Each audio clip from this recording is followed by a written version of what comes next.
রমজানের প্রথম দিন। শহরের এক প্রান্তে ভাঙাচোরা টিনের ঘরে থাকত একজন দরিদ্র মানুষ। তার নাম করিম মিয়া। করিম মিয়ার জীবনে কোনো সুখ ছিল না। স্ত্রী কয়েক বছর আগে অসুস্থ হয়ে মারা গেছে। রয়ে গেছে শুধু 2 সন্তান, 10 বছরের ছেলে রাফি আর 7 বছরের মেয়ে মাইশা। এই 2 সন্তানই করিম মিয়ার বেঁচে থাকার একমাত্র কারণ।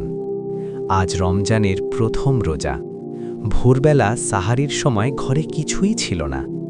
মাইশা ঘুম ভাঙা চোখে বলল, আব্বু, আমরা সাহারি খাবো না।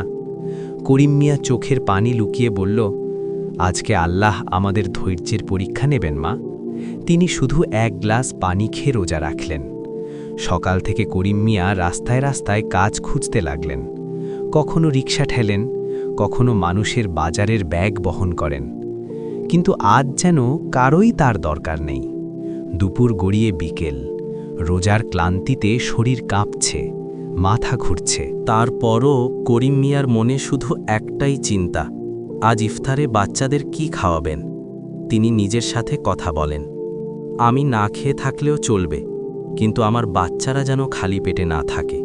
বিকেল 4টের দিকে তিনি এক দোকানের সামনে দাঁড়িয়ে রইলেন। দোকানদার বিরক্ত হয়ে বলল, এইখানে দাঁড়িয়ে আছিস কেন? কিছু কিনবি? না কিনলে সরে যা। করিম মিয়া মাথা নিচু করে সরে গেলেন। পকেটে মাত্র 20 টাকা। এই টাকায় 2 শিশুর ইফতার সম্ভব নয়। হাঁটতে হাঁটতে তিনি এক মসজিদের সামনে পৌঁছলেন। মসজিদের ভেতরে ঢুকে 2 রাকাত নফল নামাজ পড়লেন। সিজদায় পড়ে কান্নায় ভেঙে পড়লেন। হে আল্লাহ, আমি কিছু চাই না, শুধু আমার সন্তানের জন্য আজ ইফতারির ব্যবস্থা করে দিন। মসজিদ থেকে বের হয়ে তিনি ধীরে ধীরে বাড়ির পথে হাঁটছেন। হঠাৎ পেছন থেকে কেউ ডাকল, ভাই, একটু দাঁড়ান। এক ভদ্রলোক তার হাতে একটা ব্যাগ ধরিয়ে দিলেন। বললেন, মসজিদ থেকে আপনার জন্য দেওয়া হয়েছে। ব্যাগ খুলে করিম মিয়া দেখলেন খেজুর, রুটি, ভাত, সবজি, ফল আর একটা চিকেন প্যাকেট। চোখ দিয়ে অঝরে পানি পড়তে লাগল। তিনি আকাশের দিকে তাকিয়ে বললেন, আলহামদুলিল্লাহ। বাড়িতে ফিরে রাফি আর মাইশা ব্যাগ দেখে অবাক। মাইশা আনন্দে চিৎকার করে উঠল, আব্বু, আল্লাহ আমাদের ইফতার পাঠিয়েছেন। ইফতারের সময় করিম মিয়া নিজে অল্প খেলেন, বেশিরভাগটাই সন্তানদের দিলেন। রাফি বলল, আব্বু, আপনি কম খাচ্ছেন কেন? করিম মিয়া হাসলেন, তোমরা খেলে আমার পেট ভরে যায়।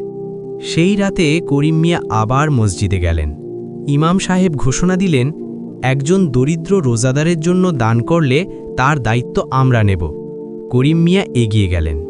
পরদিন থেকে করিম মিয়ার জন্য নিয়মিত খাবারের ব্যবস্থা হলো। কিছুদিন পর এক ব্যবসায়ী করিম মিয়াকে ছোট দোকানে কাজ দিলেন। ধীরে ধীরে তার জীবন বদলাতে লাগল। রমজান শেষে করিম মিয়া একটি ছোট খাবারের দোকান খুললেন। আজ করিম মিয়া অন্য দরিদ্রদের ইফতার করান। তিনি বলেন, যেদিন আমি কিছুই ছিলাম না, আল্লাহ আমাকে ছেড়ে দেননি। আজ আমি কাউকে ছাড়ি না।